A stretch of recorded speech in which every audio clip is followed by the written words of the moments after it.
फिगुरेशन क्षेत्रमिति का अध्ययन करेंगे। इसके अंदर हम समांतर चतुर्भुज व आयत का अध्ययन करेंगे। स्टूडेंट्स की लगातार मेरे पास एडवांस मैथ करवाने की डिमांड आ रही है। एडवांस मैथ हालांकि थोड़ा सा टफ टॉपिक है, परंतु ये बहुत ही इंटरेस्टिंग टॉपिक भी है। बस हमें बेसिक से लेकर एक एक कंसेप्ट को क्लियर करते जाना है। आज हम समांतर चतुर्भुज और आयत के बेसिक्स के बारे में देखेंगे और साथ में इसके कुछ प्रश्न भी देखेंगे। सबसे पहले हम बात करते हैं समांतर चतुर्भुज। समांतर चतुर्भुज ऐसा चतुर्भुज जिसकी आमने सामने की भुजाएं क्या होती हैं? समांतर होती हैं। आमने सामने की भुजाएं समांतर व समान होती है। ऐसा चतुर्भुज क्या कहलाता है? समांतर चतुर्भुज कहलाता है। अब इसका क्षेत्रफल, समांतर चतुर्भुज का अगर हम क्षेत्रफल कहें तो ये होता है आधार गुना में ऊंचाई। आधार गुना ऊंचाई। हम ऊंचाई की बात करें तो हमें ऊंचाई अच्छे से समझनी है। मोस्टली स्टूडेंट्स को क्या होता है, इसी ऊंचाई में दिक्कत आती है। भी ऊंचाई क्या है, इसे कैसे नापते हैं? हम ऊंचाई कंसेप्ट को अच्छे से समझें। यहां हम समांतर चतुर्भुज के रेफरेंस में ऊंचाई की बात करते हैं। ये हमारे पास दो समांतर रेखाएं हैं। इन समानांतर रेखाओं की हम ये दो बिंदु लें। इस बिंदु और इस बिंदु के बीच की दूरी होगी। यहां कोई बिंदु ले, इस बिंदु और इस बिंदु के बीच की ये दूरी होगी। हम यहां एक बिंदु लें और एक यहां बिंदु लें। इन दोनों के बीच की ये दूरी, जहां ये एंगल क्या है, 90 डिग्री है। तो ये जो दूरी है, ये जो लंबवत दूरी है, यही लंबवत दूरी क्या कहलाती है? ऊंचाई कहलाती है।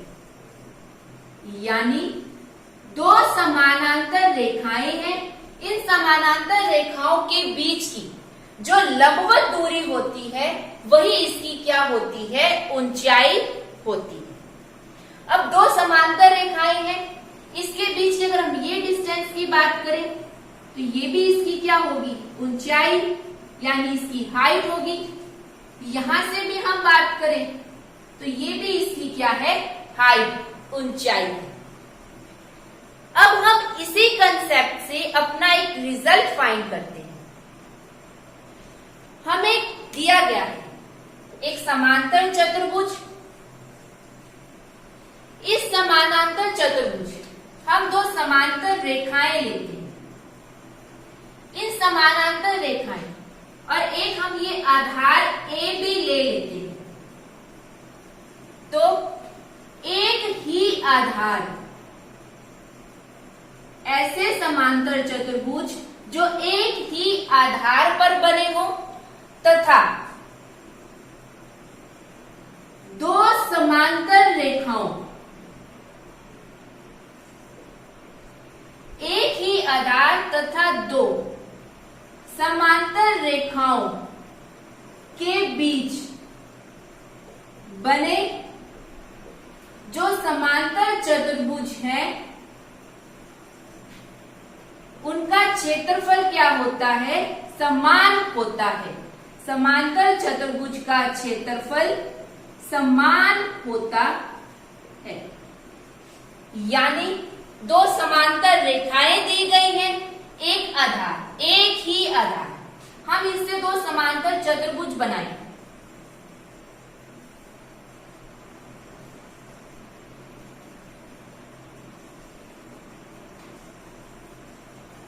ये एक ही आधार,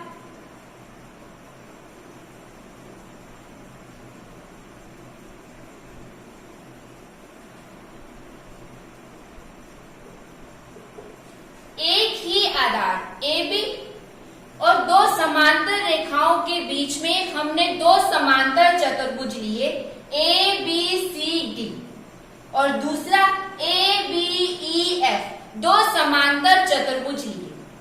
हमें पता है कि दो समांतर रेखाओं के बीच की ऊंचाई क्या होती है, बराबर होती है। यानी इन दोनों समांतर चतुर्भुज की ऊंचाई क्या है, समान है। और हम क्या लेकर चले हैं कि इनका आधार भी क्या होगा, समान होगा। तो क्षेत्रफल क्या होता है, आधार गुना ऊंचाई। तो इन समांतर चतुर्भुज का आधार भी समान है और ऊंचाई भी क्या है, समान है। इस कारण इनका क्षेत्रफल भी क्या होगा, समान होगा। तो ये रिजल्ट मोस्ट इंपॉर्टेंट है। एक बार फिर से देखिए कि एक ही आधार और दो समांतर रेखाओं के बीच जो समांतर चतुर्भुज चाहे कितने मर्जी बने, उन सब का क्षेत्रफल क्या होता है, समान होता है। यहाँ ए बी सी डी और ए बी ई एफ का क्षेत्रफल क्या होगा, समान होगा। यदि हम इस डायग्राम में ऊंचाई दिखाएं तो यहां से यहां तक की डिस्टेंस जो लंबवत है, ये इसकी ऊंचाई और ये इसका आधार। तो क्षेत्रफल क्या हो गया, B इंटू एच, एरिया। अब हम नेक्स्ट आयत की बात करते हैं। आयत भी कैसा है, एक समांतर चतुर्भुज होता है। बस आयत में क्या होता है कि प्रत्येक कोण कितने का होता है, 90 डिग्री का होता है। तो हम आयत की बात करें तो आयत प्रत्येक कोण कितने का, 90 डिग्री का। तो आयत का क्षेत्रफल कितना होगा, वही जो समांतर चतुर्भुज का है, आधार गुना में ऊंचाई। लेकिन आयत में क्या है, जो इसकी ऊंचाई है वही इसकी एक भुजा है, जिसे हम चौड़ाई कहते हैं। ये इसकी लंबाई। तो आयत का क्षेत्रफल क्या हो गया, लंबाई गुना में चौड़ाई, यानी L गुना में B। तो आयत का क्षेत्रफल लंबाई गुना में चौड़ाई। आयत के अंदर यदि हम विपरीत शीर्षों को मिलाएं तो ये इसका क्या कहलाता है, विकर्ण कहलाता है। आयत के अंदर विकर्ण मोस्ट इंपॉर्टेंट है। परीक्षा के अंदर यहां से प्रश्न बनते हैं। यदि हम ये त्रिभुज ABC अलग से ले लें तो ये क्या बन गया, एक समकोण त्रिभुज जहां B 90 डिग्री का, ये इसका आधार, ये इसका लंब, और समकोण त्रिभुज में ये इसका क्या हो गया, कर्ण हो गया। तो पाइथागोरस प्रमेय से हम कर्ण ज्ञात कर सकते हैं। पाइथागोरस प्रमेय क्या होती है, कर्ण के स्क्वायर बराबर लंब के स्क्वायर प्लस आधार की स्क्वायर। तो लंब कितना है, L, और आधार कितना है, B।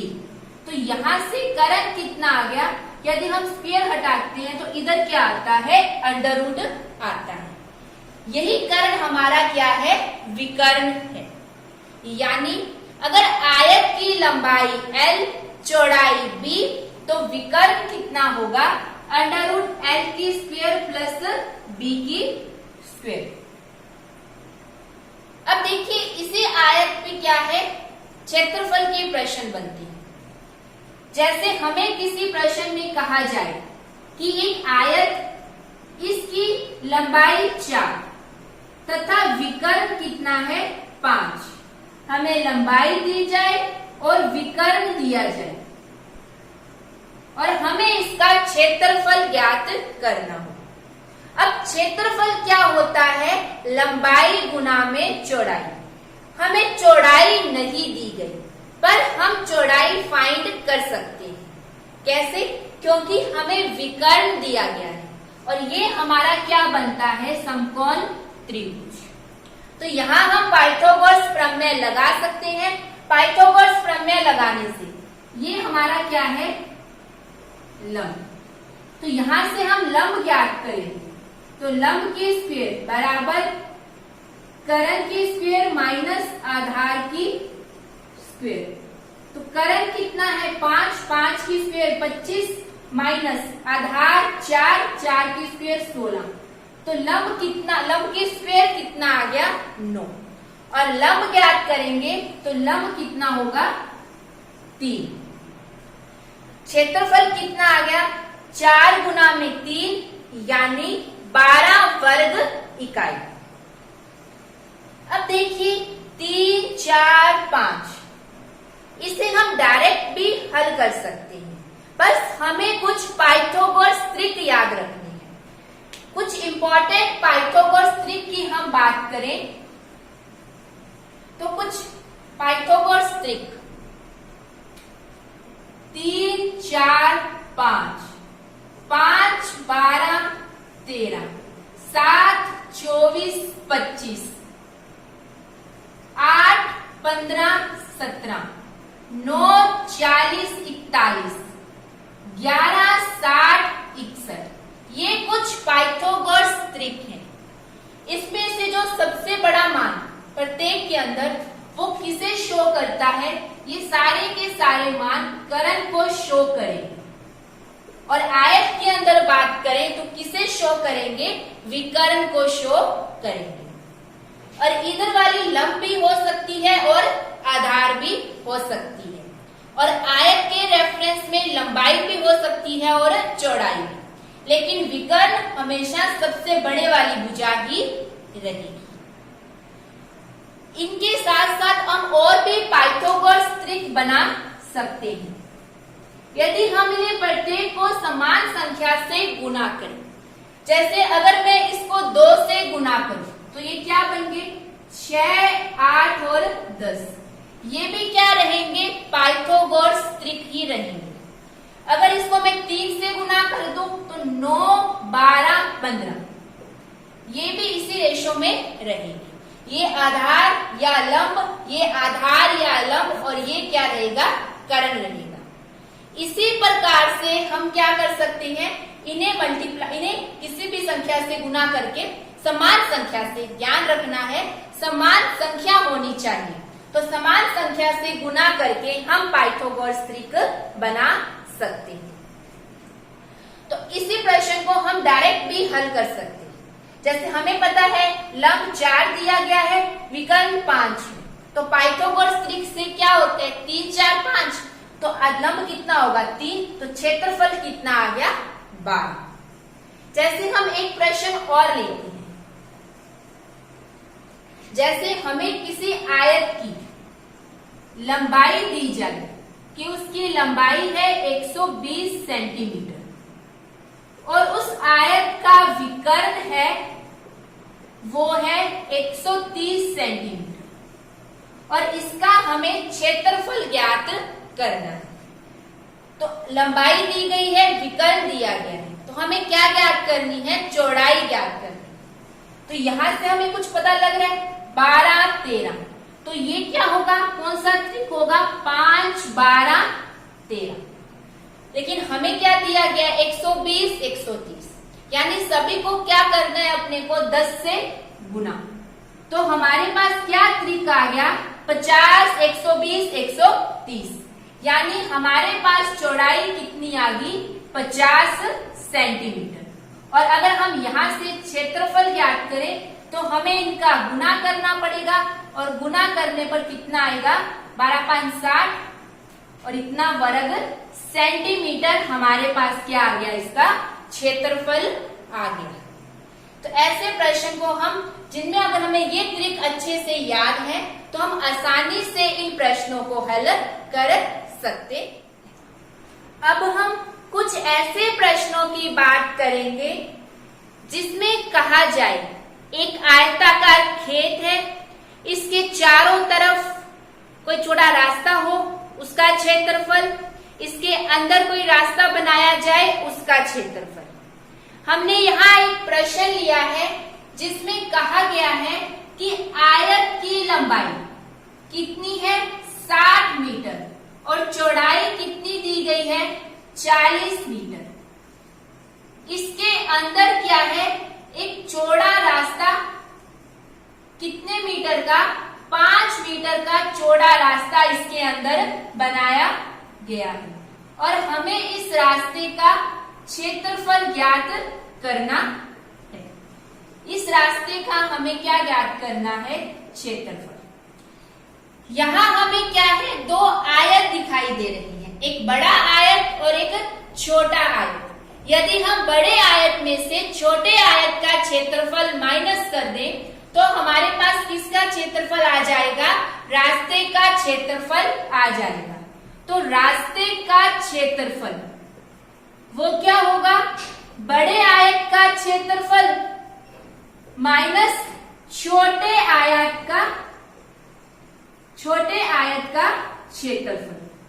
तो आयत है तो हमें लंबाई और चौड़ाई चाहिए, तो बड़े आयत की लंबाई 60 और उसकी चौड़ाई 40। छोटे आयत की बात करें तो छोटे आयत की लंबाई यहां से लेकर यहां तक हमें ये टोटल कितनी दी गई है 60, ये वाली 5, यहाँ 5 और हमें ये लंबाई ज्ञात करनी है। तो हम ज्ञात कर सकते हैं, टोटल 60 है, ये ज्ञात करनी है तो 5 माइनस कर दो, ये 5 माइनस, तो आयत की लंबाई कितनी आ गई 50। इसी प्रकार से हम इसकी चौड़ाई ज्ञात कर सकते हैं, ये चौड़ाई 40 है, ये 5 माइनस कर दें, ये 5 माइनस कर दें, तो हमारे पास ये वाली चौड़ाई तो कितनी आ गई 40। तो कितनी होगी ये 40 में से 10 माइनस किया तो कितनी होगी 30। क्षेत्रफल 2400 माइनस 50 से गुना किया तो कितना आ गया 1500 बराबर 900 वर्ग मीटर। ये तो था फुल डिटेल मेथड। ऐसे प्रश्नों को हम डायरेक्ट भी कर सकते हैं इन 3 पैमानों से। इसके अंदर की ओर बनाया जाए तो इसका डायरेक्ट फॉर्मूला आता है लंबाई प्लस चौड़ाई आयत की माइनस जो चौड़ा रास्ता दिया गया है वो गुना में 2w। तो लंबाई कितनी है 60, चौड़ाई कितनी है 40 और रास्ते की चौड़ाई कितनी है 5 मीटर, तो ये 10 गुना में 10। इसको हल करेंगे तो ये कितना आ जाएगा 60 40 100 100 माइनस 10 90 गुना में 10, तो कितना आ गया 900 वर्ग मीटर। तो हमें ऐसा प्रश्न दिया जाए और अंदर की तरफ चौड़ा रास्ता हो और उस रास्ते का क्षेत्रफल, तो उसके लिए क्या फॉर्मूला रहेगा, ये वाला formula L plus B minus 2w गुना में 2w। एक बार आप इसका स्क्रीनशॉट ले लीजिए। अब इसी प्रश्न में हमें कहा जाए कि इसके बाहर, ये तो इसके अंदर था, अब हमें इसके बाहर एक चौड़ा रास्ता दिया जाए कितने 5 मीटर का और हमें उसका क्षेत्रफल ज्ञात करना हो। तो आयताकार खेत और इस आयताकार खेत के बाहर एक 5 मीटर का चौड़ा रास्ता और उसका हमें क्षेत्रफल ज्ञात करना है। ये 60 और ये 40 और ये चौड़ा रास्ता 5, ये हमें 5 मीटर का चौड़ा रास्ता दिया गया है और इस रास्ते का हमें क्या ज्ञात करना है, क्षेत्रफल। अब इस रास्ते का क्षेत्रफल ज्ञात करेंगे तो यहाँ भी 2 आयत हमें दिख रहे हैं, एक बड़ा आयत और एक छोटा आयत। तो बड़े आयत की अगर हम बात करें तो बड़े आयत, अब बड़े आयत की लंबाई अगर हम ज्ञात करना चाहें तो ये 7 है, इधर 5 इधर 5, तो टोटल ये कितने की होगी 70 की। तो बड़े आयत की लंबाई 70 चौड़ाई ये 40, ये 5 और ये 5, तो टोटल कितने हो गए 50। तो ये हो गया बड़े आयत का। अब छोटे आयत के लिए, तो छोटे आयत के लिए लंबाई 60, चौड़ाई 40। हल करेंगे 3500 माइनस 2400, यानी कितना आ गया 1100 वर्ग मीटर। तो ये तो फुल डिटेल मेथड था। इसका भी यदि हम शॉर्ट मेथड से करें, आपको परीक्षा में शॉर्ट मेथड ही करना है। यदि हम शॉर्ट मेथड से करें तो इसका फॉर्मूला लंबाई प्लस चौड़ाई प्लस जो हमें चौड़ाई, जितने चौड़ाई का रास्ता दिया गया है वो गुना में 2w, ये है रास्ते का क्षेत्रफल। तो लंबाई कितनी दी गई है 60, चौड़ाई कितनी दी गई है 40 और कितने मीटर का चौड़ा रास्ता है 5 का, तो ये 10 गुना में 10। तो टोटल ये कितना हो गया 60, 40, 110 गुना में 10, यानी कितना हो गया 1100 वर्ग मीटर।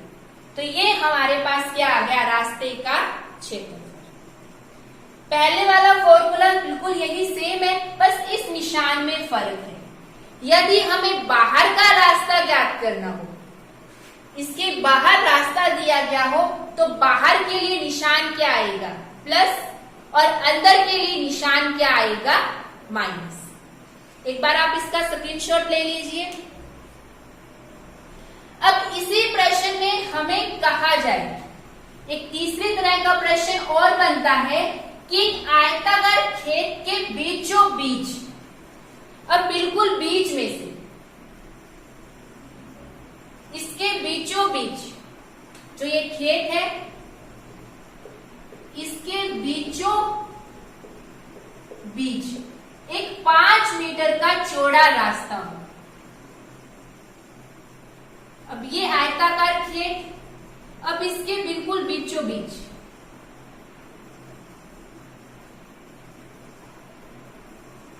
ये एक रास्ता 5 मीटर का, हमें इस रास्ते का क्षेत्रफल ज्ञात करना है। ये इसकी लंबाई 60 मीटर और चौड़ाई 40 मीटर। अब हमें इस रास्ते का क्षेत्रफल, तो इस रास्ते के क्षेत्रफल में अब हमें जो रास्ते का क्षेत्रफल है उसमें क्या दिखाई दे रही है, हमें 2 आयत दिखाई दे रही है। अब आयत 2 है, ये नंबर 1 मान लेते हैं, ये नंबर 2। अब रास्ते का क्षेत्रफल, तो पहले फर्स्ट आयत की बात करें। फर्स्ट आयत के लिए लंबाई 60, ये लंबाई 60 और चौड़ाई कितनी है 5, तो 60 इंटू 5 प्लस दूसरे आयत की बात करें तो इस आयत के लिए ये कितनी है 5 और यहां से यहां तक ये कितना है 40। तो इस दूसरे रास्ते का क्षेत्रफल कितना हो गया 40 गुना में 5। लेकिन जो ये बीच का रास्ता है इसको हमने इस तरफ भी काउंट कर लिया और इस तरफ भी काउंट कर लिया। हमें इसको सिर्फ एक बार ही लिखना था, लेकिन हमने इसको यहां भी काउंट कर लिया और यहां भी, तो हम इसको एक बार माइनस कर देंगे। तो ये जो बीच में आकृति बन रही है इसकी लंबाई भी कितनी है 5 और चौड़ाई भी कितनी है 5। तो इसका क्षेत्रफल कितना हो गया 5 गुना में 5। हल करेंगे 300 प्लस 200 माइनस 25 और इसको हल करेंगे तो कितना आएगा 475 वर्ग मीटर। ये तो था डिटेल मेथड।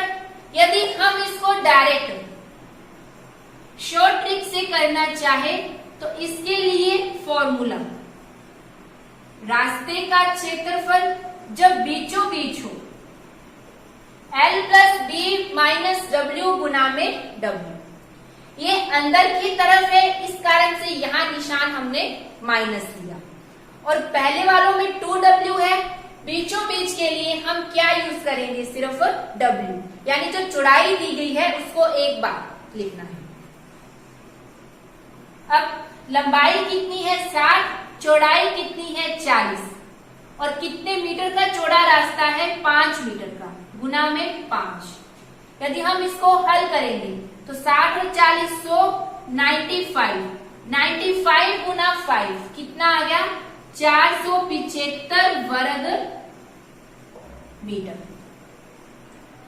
तो इस प्रकार से आयताकार खेत, उसके बाहर चारों तरफ रास्ता, अंदर की तरफ रास्ता और बीचों बीच रास्ता, ये 3 प्रकार के प्रश्न मोस्टली एग्जाम में आते हैं।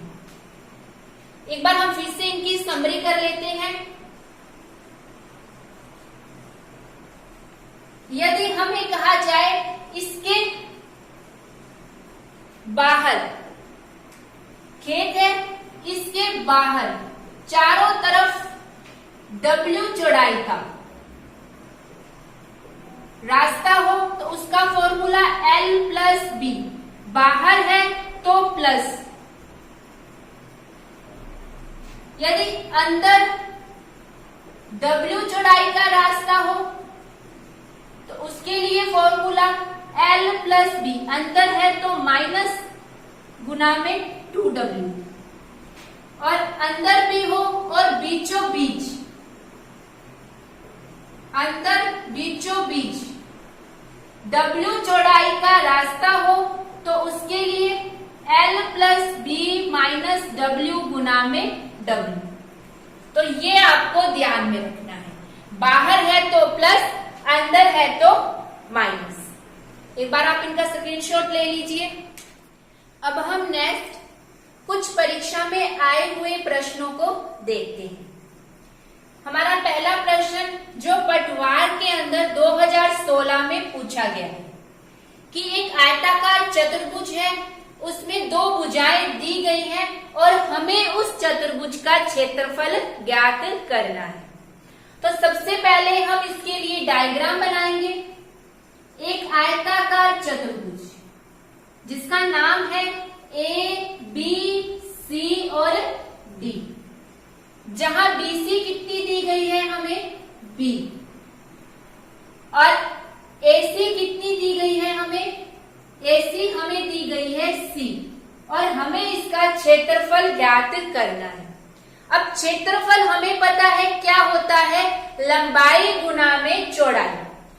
अब चौड़ाई तो हमें दी गई है पर लंबाई नहीं दी गई, तो लंबाई हम किससे ज्ञात करेंगे, पाइथागोरस प्रमेय से।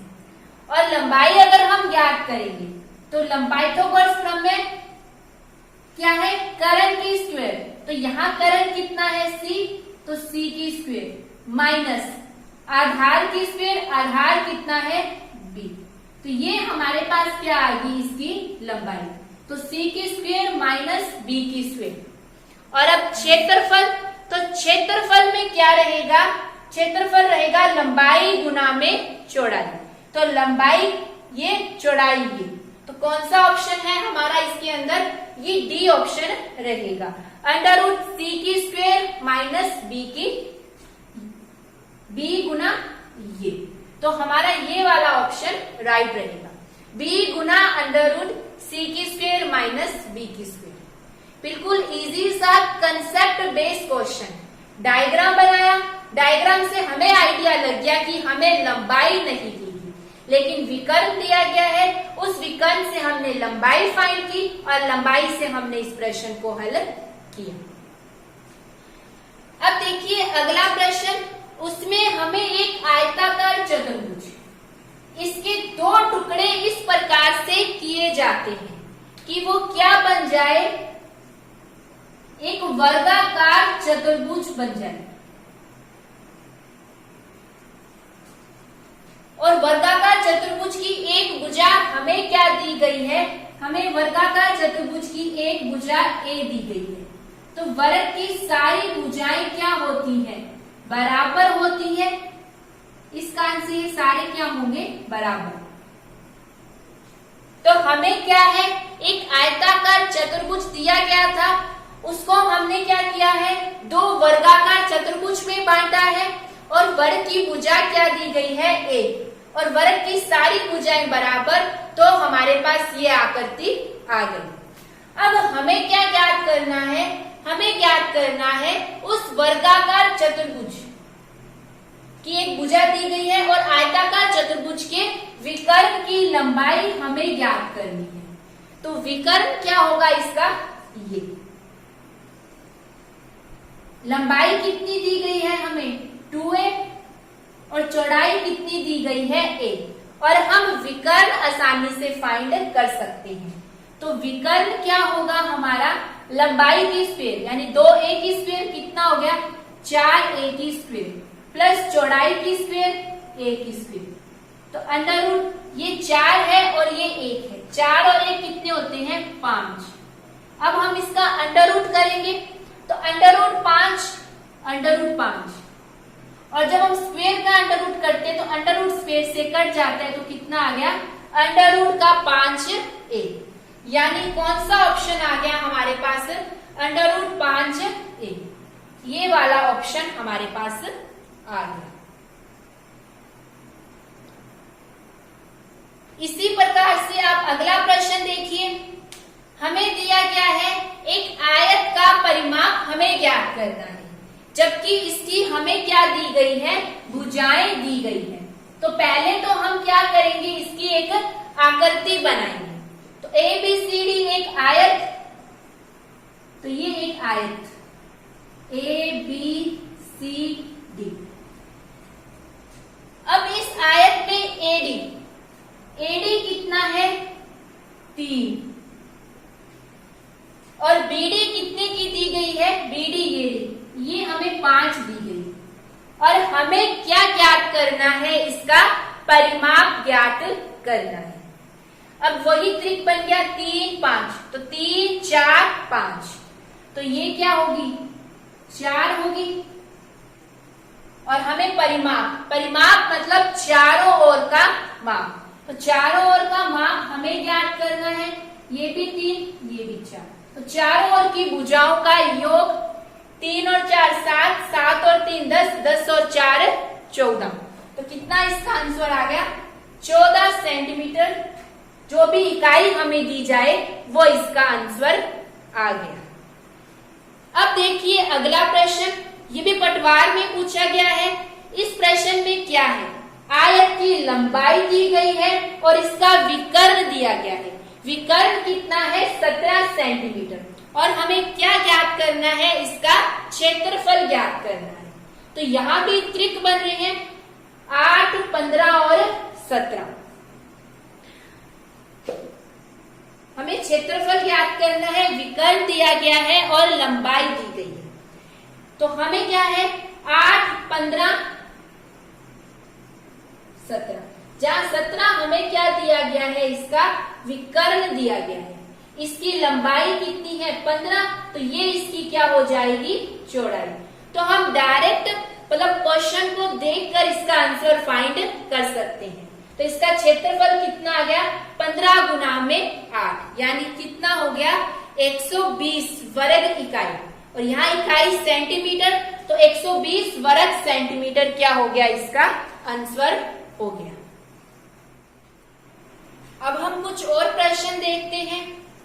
ये सारे प्रश्न पटवार परीक्षा में पूछे गए हैं। अब पहला प्रश्न हमें क्या दिया गया है, आयत का परिमाप और उसका विकर्ण दिया गया है, और हमें इसका क्या ज्ञात करना है, क्षेत्रफल। यदि हम इसका विकर्ण का फॉर्मूला लगाएं, परिमाप का फॉर्मूला लगाएं और फिर क्षेत्रफल ज्ञात करें तो यह प्रश्न लेंथी हो जाएगा। अब देखिए आप विकर्ण से आइडिया लगाइए।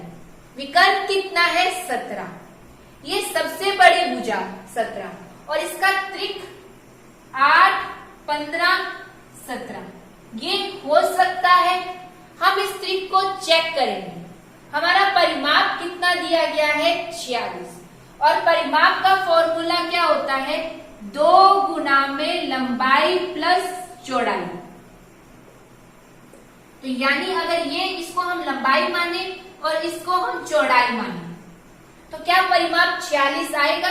हम चेक करते हैं 8 प्लस 15 कितने होते हैं 23, 23 गुना 46, यानी कि ये परिमाप, यानी इस प्रश्न के लंबाई और चौड़ाई कितने हैं? 8 और 15। तो हमने इससे क्षेत्रफल ज्ञात कर लिया, कितना आ गया? 8 गुना 15 यानी 120 वर्ग सेंटीमीटर। तो ऐसे आपको क्या करना है? बेसिकली आपको ट्रिक अच्छे से याद करनी है।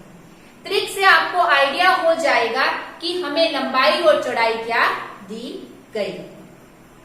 अब नेक्स्ट जो 3 प्रश्न और हैं, इन तीनों प्रश्न का आधार प्रतिशतता वाली प्रश्नावली है।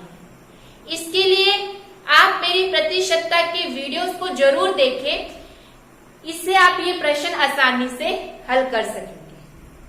जैसे हमें सेकंड प्रश्न में क्या कहा गया है कि केवल उसके लंबाई में परिवर्तन किया गया है, तो क्षेत्रफल में कितना परिवर्तन होगा?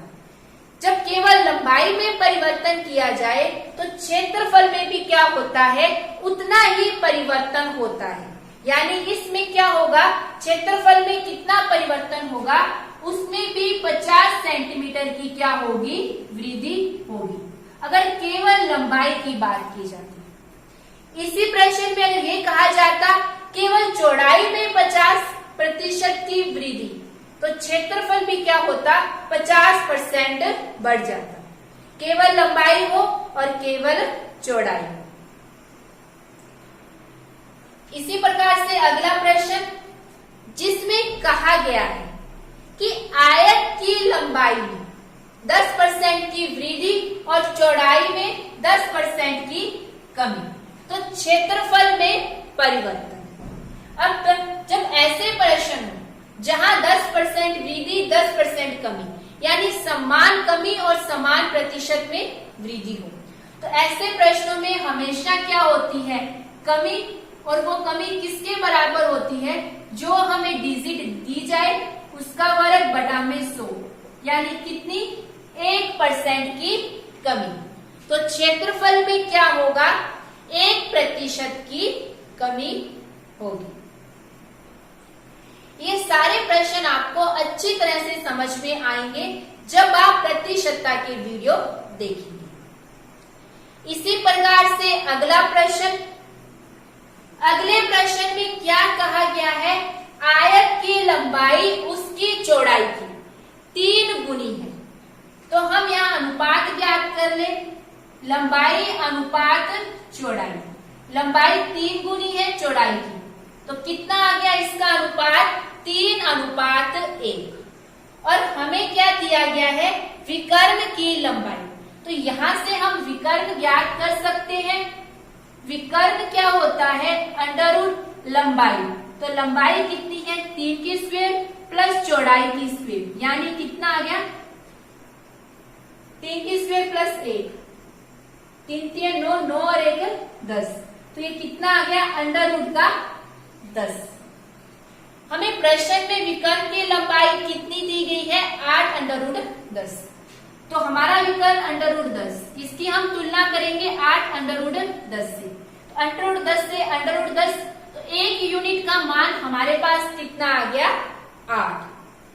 और अगर हम अनुपात में, हमें क्या ज्ञात करना है? परिमाप। यदि हम इससे परिमाप ज्ञात करेंगे तो परिमाप क्या होता है? 2 गुना लंबाई प्लस चौड़ाई, तो कितना हो गया?